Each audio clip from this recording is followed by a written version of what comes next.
Louis XIV was called the most beautiful king in European history. Perfect physique, godlike charisma, could dance ballet for 6 hours straight without breaking a sweat. That's not an exaggeration. From the very beginning of his reign, Louis XIV was more than a man. He was a performance, a spectacle, a symbol of everything divine and untouchable. Courtiers whispered that his presence radiated like sunlight itself, and soon he earned the title that would follow him through eternity, the Sun King. Yet, even at the height of his glory, cracks existed beneath the surface. While the world praised his perfection, Louis suffered quietly from ailments he concealed with layers of protocol and perfume. Constipation plagued him, requiring daily enemas. His breath was foul from rotting teeth. His oily skin shone not only from health but from imbalance. But these were carefully hidden. Curtains, perfumes, and etiquette shielded courtiers from reality. The Sun King could not be seen as ordinary, much less diseased. To admit weakness would be to tarnish the myth. How was we able to hide all of this pain beneath that excellence? Let us find out. But before we get into this, tell me, where are you watching this from? And if this story of the glorious Sun King piques your curiosity like mine, hit that subscribe button and like the video. Now let's rewind to how this moment started. Louis was only 4 years old when he inherited the throne of France. A child king, delicate and unformed, seemed a recipe for disaster. Yet, as he grew, he transformed into something that felt more than mortal. He was tall, broad-shouldered, with striking auburn hair and skin said to glow under candlelight. His eyes were sharp, commanding but playful, capable of both melting charm and ruthless intimidation. He wasn't just beautiful. He was relentless. From his teenage years, Louis pushed his body to perfection. He trained in fencing, horsemanship, and ballet.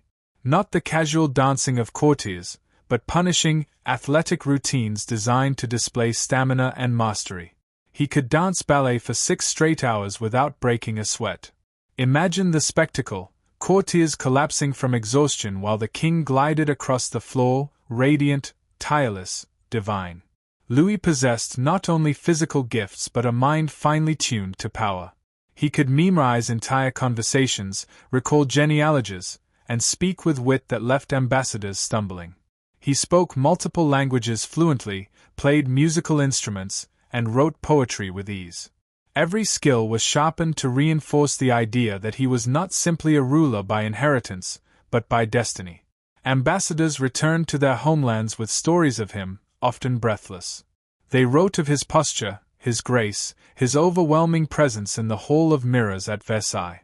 Some described him as a demigod, others as a lion disguised as a man.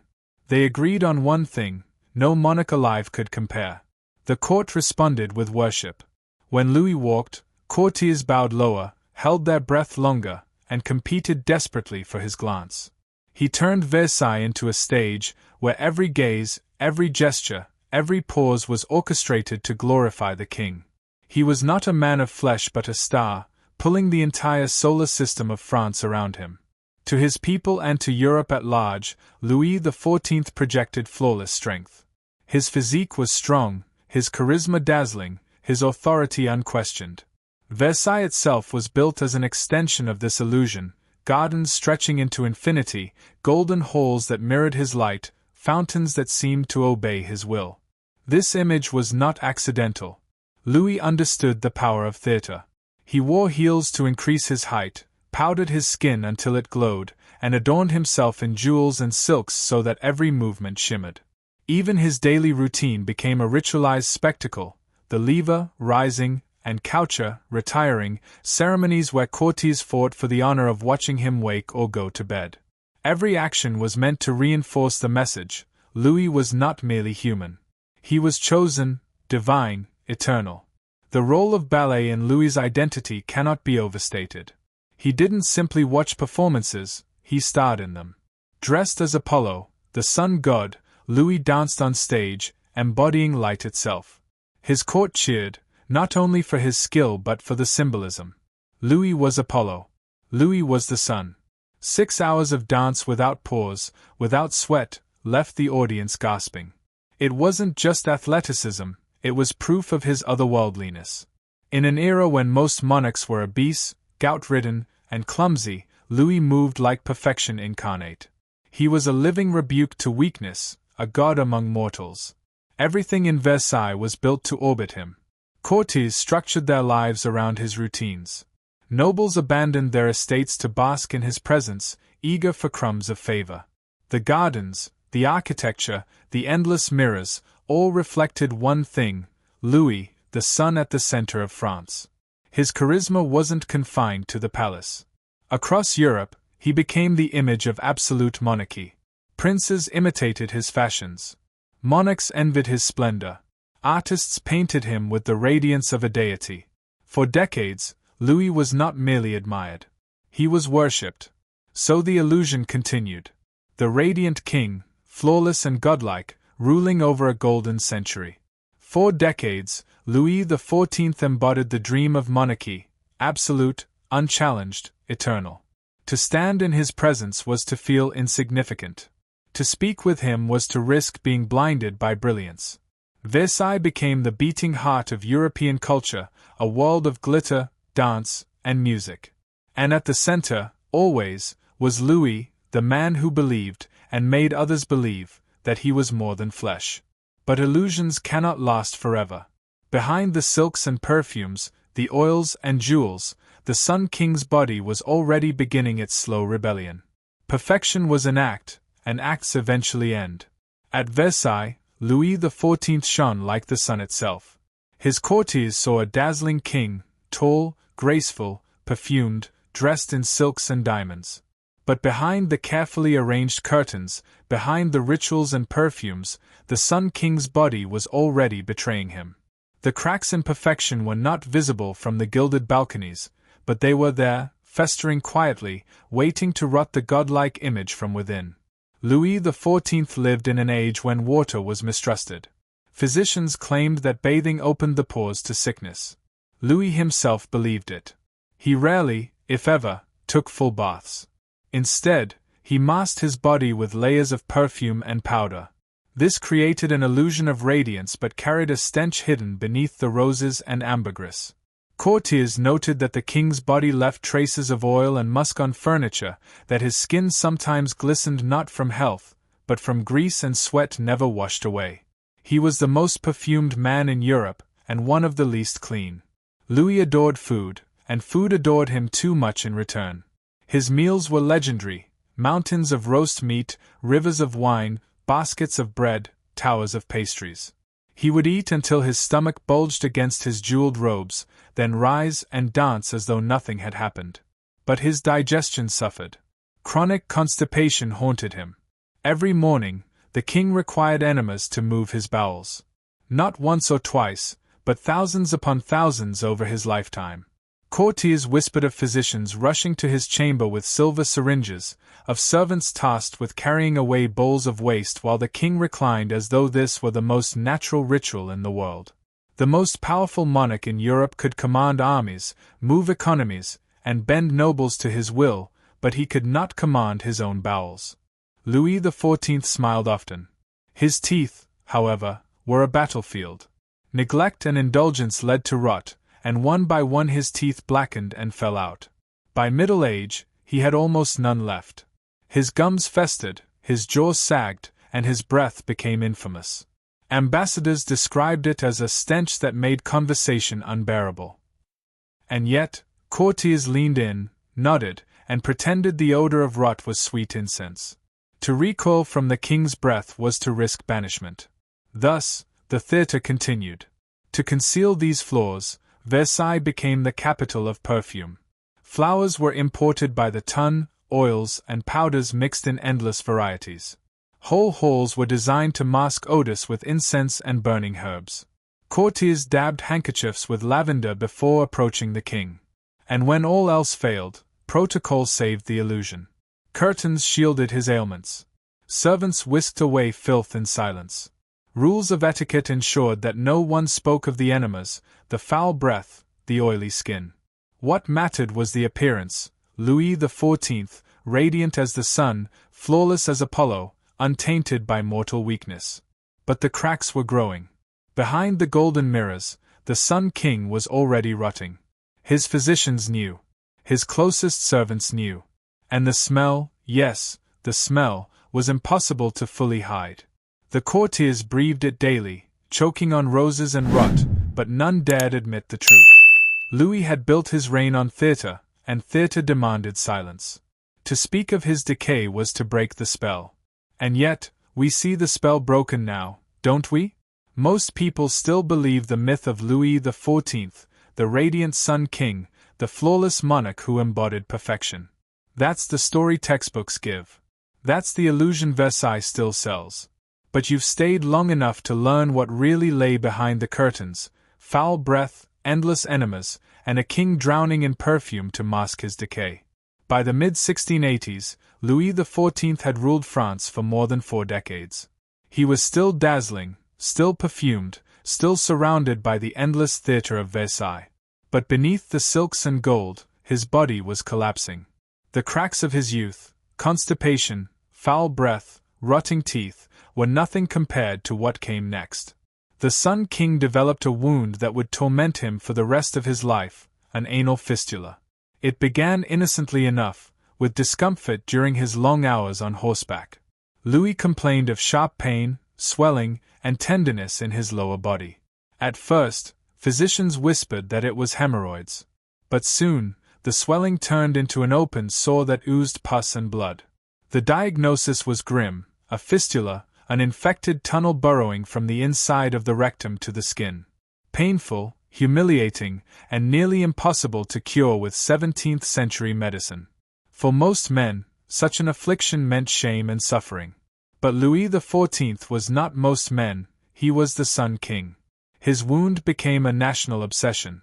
Physicians rushed to invent remedies. Enemas had already been part of Louis's daily life, but now they became desperate, applied in endless cycles. Hot irons were pressed against the wound to burn out corruption. Bloodletting sessions drained the king until he was pale and weak. Poultices of herbs, oils, and bizarre concoctions were smeared over his flesh. Some treatments bordered on the absurd. Animal fats were applied directly to the wound. Bull's sperm, frog fat, and dove dung were touted as healing salves. Physicians prescribed purges of mercury, believing poison might cleanse infection. Each cure failed. The fistula only deepened, the pus only flowed more, and the king's suffering grew unbearable. At last, the court turned to a man named Charles-François Félix, a royal surgeon with a reputation for steady hands and bold experiments. Félix devised an instrument, a curved scalpel, later called the bistouri à la royale, designed specifically for fistula surgery. But there was no anesthesia, no antiseptic, no pain relief beyond perhaps a splash of brandy. On November 18, 1686, the king was placed on his side. Courtiers and physicians surrounded him. Félix inserted the blade, cutting into the infected flesh. Louis clenched his fists, grinding his teeth as the surgeon sliced open the abscess and drained pus onto soaked cloths. He screamed, groaned, and trembled, but endured.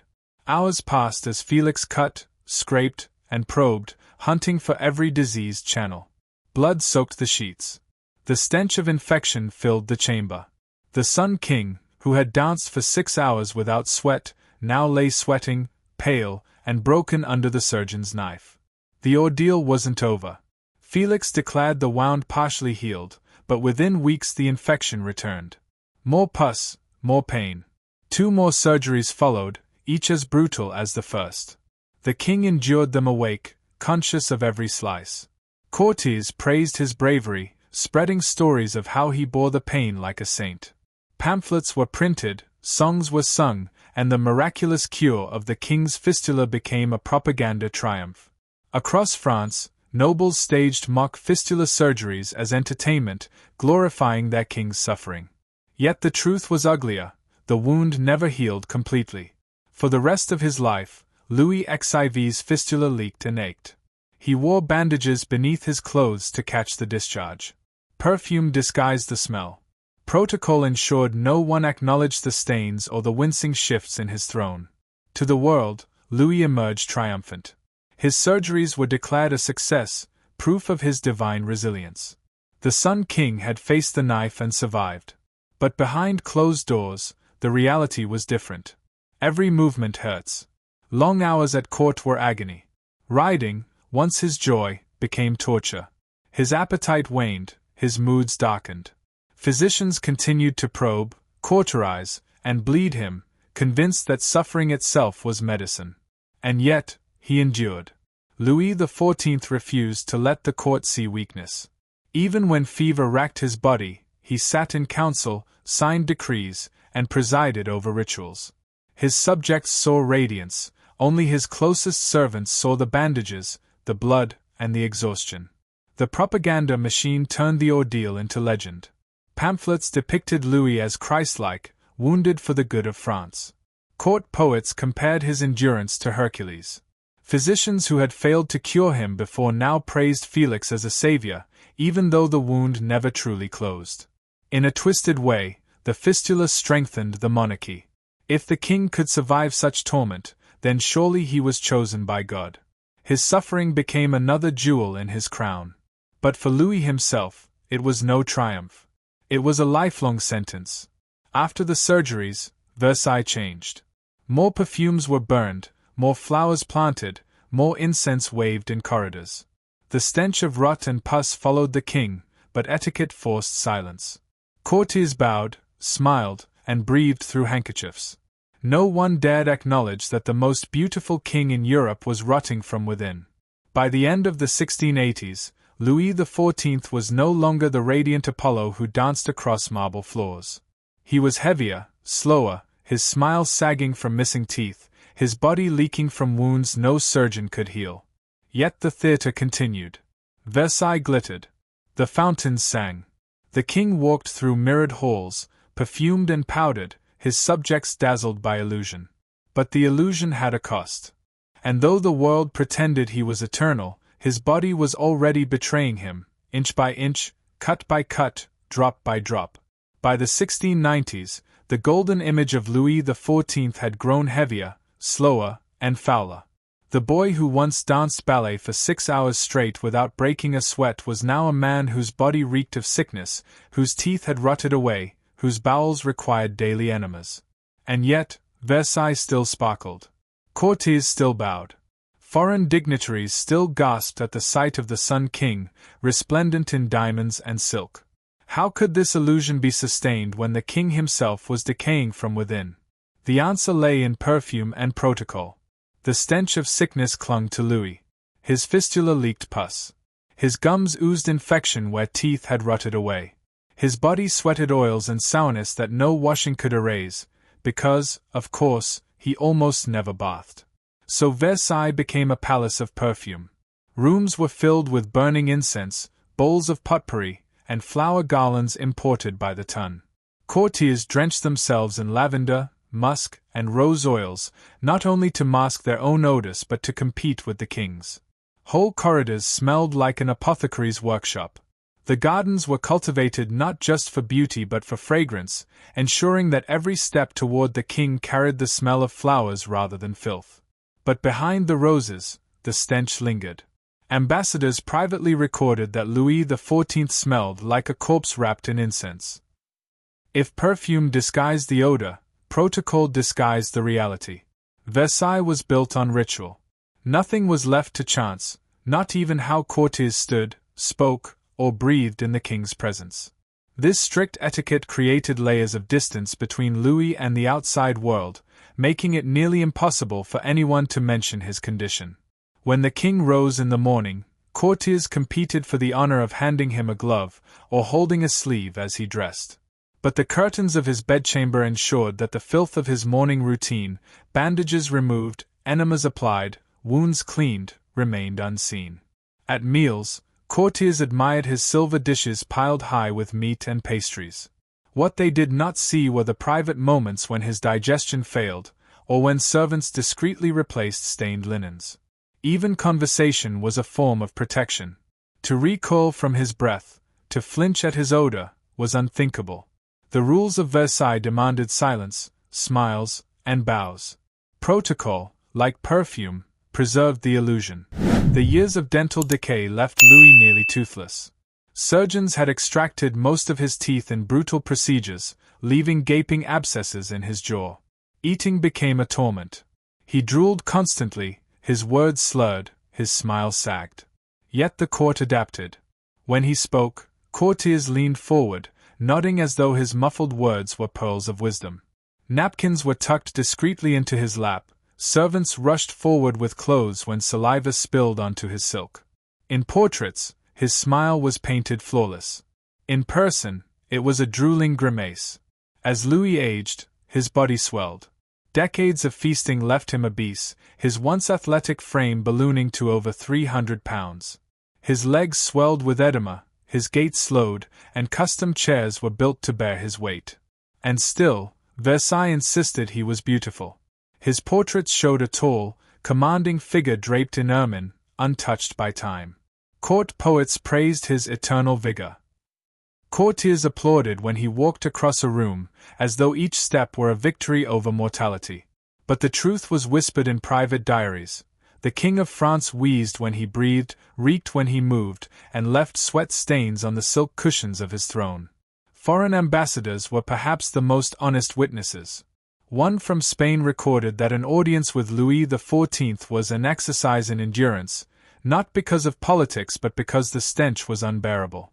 The combination of pus from his fistula, infection from his gums, and sweat from his unwashed body created an odor described as worse than farm animals. Versailles tried to drown it in roses, musk, and incense, but the stench always bled through. And yet, none dared speak. The Sun King still burned too brightly, even as he rotted. The most remarkable part of this charade was not the perfume or the rituals, it was the willingness of everyone around him to believe. Courtiers inhaled smoke and flowers, telling themselves the king smelled divine. They watched him drool and slump, convincing themselves his words still carried power. They saw his swollen frame, his leaking bandages, his festering sores, and yet they bowed lower than ever. It was not just loyalty. It was survival. To acknowledge his decay was to risk exile. And so the illusion held. Louis XIV had always understood power as theatre. Versailles itself was designed as a stage, every room a backdrop to his glory. Now, in decay, the theatre became more vital than ever. His body was collapsing, but the stage lights still burned. The audience still clapped. The play of perfection went on, night after night, year after year. But beneath the curtains, the king's body told another story, one of rot, of pain, of humanity. By the dawn of the 18th century, the Sun King was no longer radiant. He was heavy, foul-smelling, toothless, and scarred by surgeries. Yet Versailles remained entranced. The rituals continued. The perfumes flowed. The stage lights glowed. The illusion was fragile, but it held. For now. But illusions cannot last forever. By 1715, death itself came for Louis XIV, and not quietly. His final months were marked by a disease so grotesque that even the thick curtains of Versailles could not hide it. His flesh blackened. His leg rotted. The smell of decay filled the palace. And yet, he ruled until the very end. White right pointing backhand index. When a king begins to rot alive, how long can a court pretend he is still divine? By the summer of 1715, Louis XIV had reigned for 72 years, longer than any monarch before him. He had survived wars, conspiracies, revolts, illnesses, and endless surgeries. He had outlived his rivals, his ministers, his siblings, even many of his children. He was, to the world, an unshakable monument of monarchy. But monuments crack. And Louis XIV's body was cracking faster than anyone could disguise. In early August, he complained of sharp pains in his leg. At first, physicians dismissed it as gout, a common ailment of kings who feasted too much. But the pain grew worse. His leg swelled, turned dark, and soon the skin blackened. It was not gout. It was gangrene. The disease spread quickly, consuming his flesh from the foot upward. Black streaks climbed his calf, then his thigh. The skin blistered, split, and peeled away in sheets. His flesh died while still attached to his body, leaving open wounds that leaked pus and blood. The smell was overwhelming. Courtiers fainted in his chambers. Servants gagged. Even physicians covered their faces with perfumed cloths as they leaned over the rotting king. Versailles, once a palace of light and fragrance, became a morgue. Curtains were pulled tight, incense burned constantly, and fresh flowers were carried in daily, only to wilt within hours under the stench of death.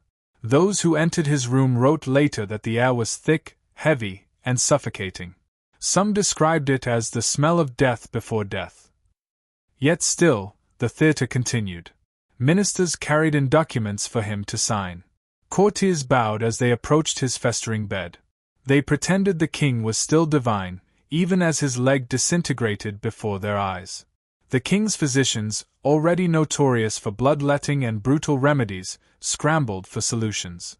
They prescribed purges, enemas, and endless potions.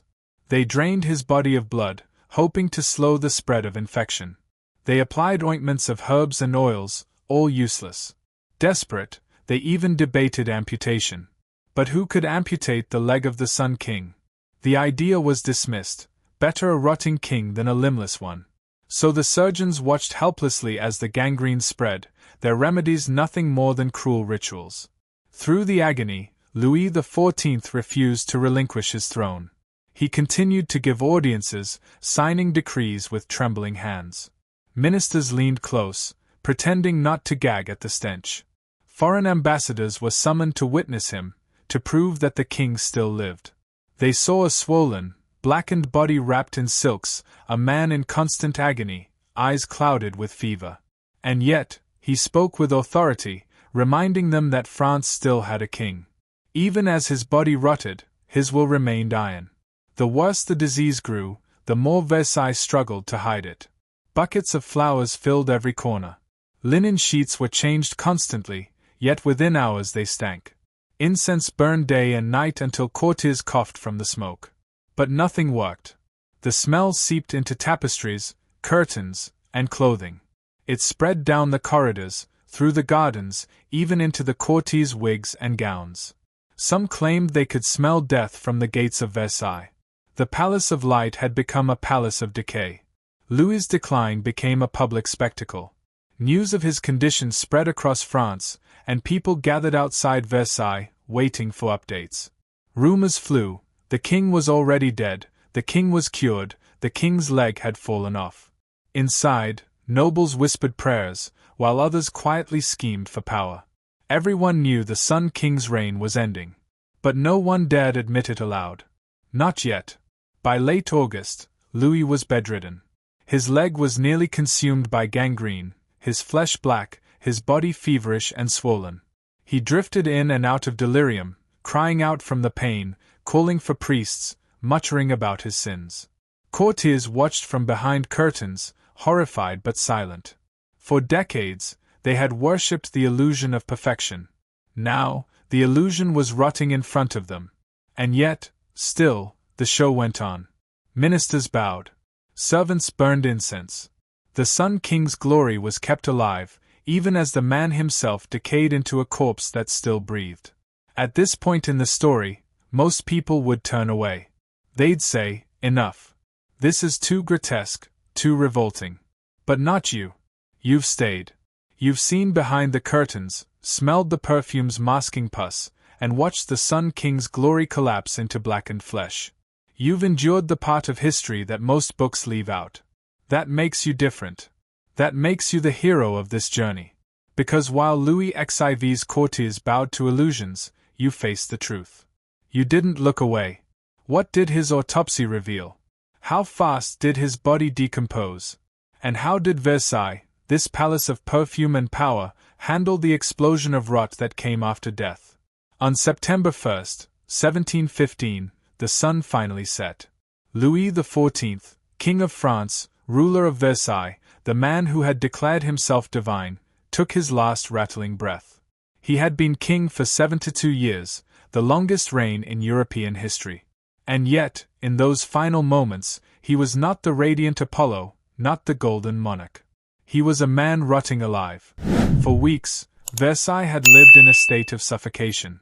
The king's gangrenous leg filled the palace with a smell so overpowering that even flowers, incense, and perfume could not mask it. Courtiers wore handkerchiefs soaked in lavender, physicians stuffed herbs in their nostrils, and servants fled the chamber gagging. Louis himself drifted in and out of agony. Some days, he summoned ministers, demanding updates on wars and finances, determined to show that he still ruled. Other days, he lay sweating and feverish, calling for priests and whispering confessions of his sins. He had outlived his eldest son, his brother, and nearly every close relative. Only his great-grandson, a frail child of 5, stood to inherit the throne. Louis gathered his family and ministers to his bedside and gave his last political command: "Do not imitate me in my love of war. It has been my ruin." It was one of the few moments of humility in a life built on grandeur. On the morning of September 1st, the agony reached its climax. Louis lay in silks, his leg blackened to the hip, his body swollen and leaking fluids. Courtiers and clergy surrounded him, whispering prayers and watching for signs of death. At 8:15 a.m., the king's chest rose one final time. His eyes glazed, his lips parted, and a last, rattling breath escaped. The Sun King was gone. The silence that followed was heavy, suffocating. Then the rituals began.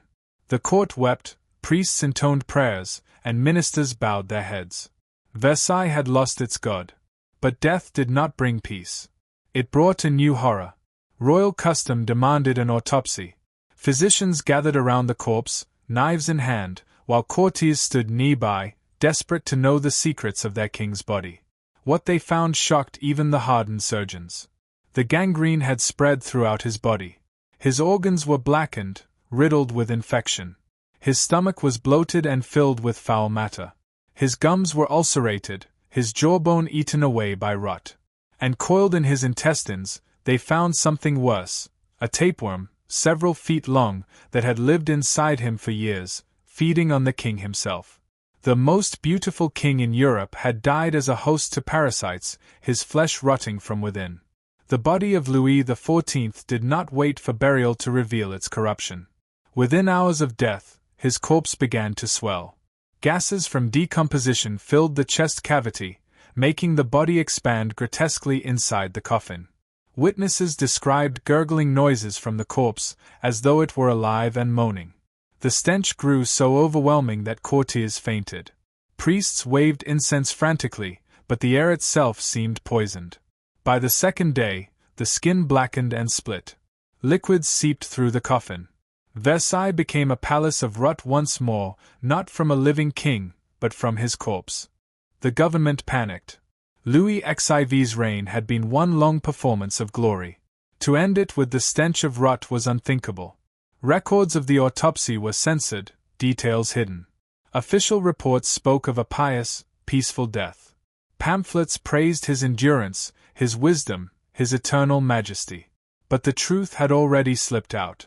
Ambassadors wrote home of the unbearable stench, the blackened corpse, the parasites in his gut.